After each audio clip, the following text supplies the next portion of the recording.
মনের বোঝায় রে মন, এই দুনিয়ায় আসছি মাওলার হুকুমে, আসি মাওলার হুকুমে, আবার যাব মাওলার হুকুমে।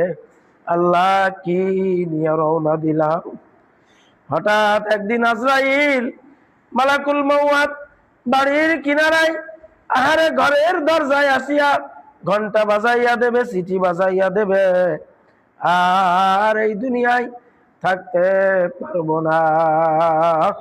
এ বাবারা খেয়াল করো, চক্ষু বন্ধ করিয়া দেখো, ওই যে আজরাইল। আহারে আল্লাহু আকবার, আল্লাহ।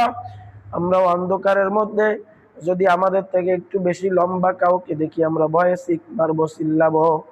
আল্লাহ 8-10 হাত লম্বা মানুষের মতো এরকম যদি কাউরে দেখি, আমরা ভয়ে চিৎ মারবো। আর আজরাইল আল্লাহ নাফরমানের রূহ নেওয়ার জন্য কি যে ভয়ঙ্কর আকৃতি ধারণ করিয়া আসবে।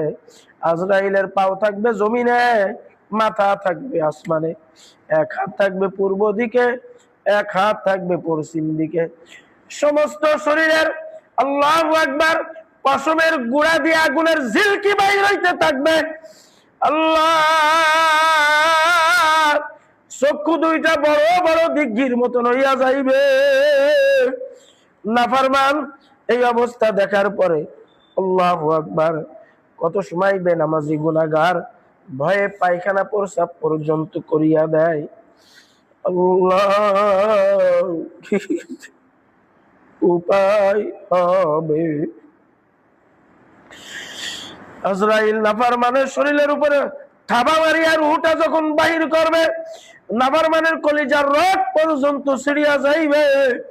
আল্লাহ রূহটা নিয়া আল্লাহ সিজ্জিন নামক জায়গায় জাহান্নামের মধ্যে রাখবে। আল্লাহ, এ বাবারা, এ আমার ভাইরা, বাবারা, এ ছোট বাচ্চারা, ওই দেখো আজরাইল আসিয়া আহারে রুহুটা নিয়া শরীর থেকে রুহুটা আলাদা করিয়া ফেলাইল।